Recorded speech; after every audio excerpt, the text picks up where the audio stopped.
السلام علیکم and welcome to my channel Anam Aamir. سلام حسین علیہ السلام۔ سر کٹ گیا بدن سے تلاوت نہیں رکی، قرآن سے حسین کا رشتہ عجیب ہے۔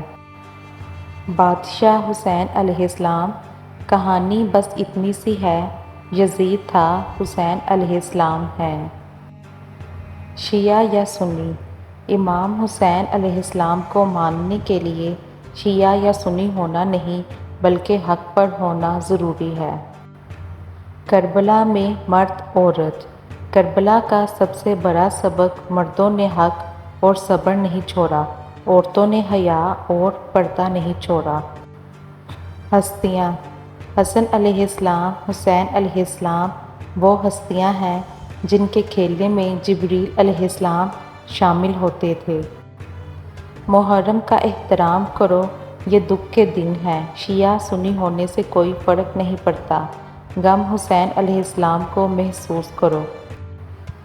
حضرت علی رضی اللہ تعالیٰ عنہ نے فرمایا، کبھی بھی لوگوں کی باتوں سے پریشان نہ ہونا، کیونکہ آپ نے اپنا حساب رب کو دینا ہے، ان لوگوں کو نہیں۔ توہین رسالت۔ تاریخ کی سب سے بڑی توہین رسالت کربلا کے میدان میں ہوئی تھی۔ اس گلے کو کاٹا گیا جسے رسول پاک صلی اللہ علیہ وآلہ وسلم چوما کرتے تھے۔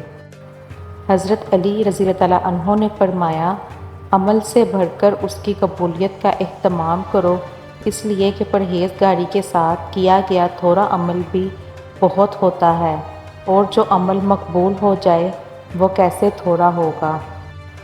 حضرت علی رضی اللہ تعالیٰ عنہ۔ نماز چہرے کا نور ہے اور قرآن دل کا سکون ہے۔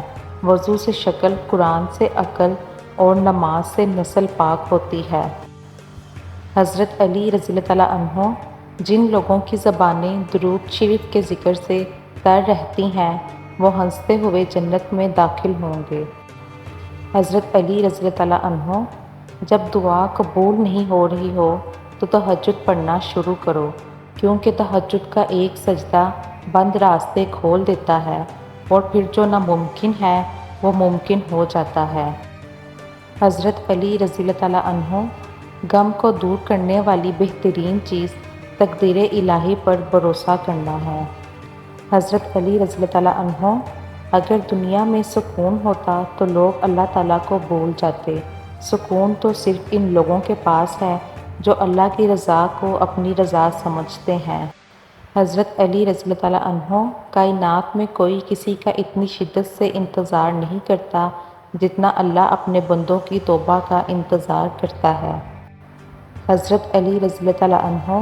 یاد رکھنا، غصے کی حالت میں کوئی فیصلہ نہ کرنا اور خوشی کی حالت میں کوئی وعدہ مت کرنا۔ حضرت علی رضی اللہ تعالیٰ عنہ۔ قرآن پاک کو اپنی زندگی بنا لو، قرآن پاک آپ کی زندگی بنا دے گا۔ حضرت علی رضی اللہ تعالیٰ عنہ نے فرمایا، جب کبھی تمہارا دل بے وجہ بے چین رہنے لگے تو سمجھ جانا تمہارا رب تمہیں عرش پر یاد کر رہا ہے۔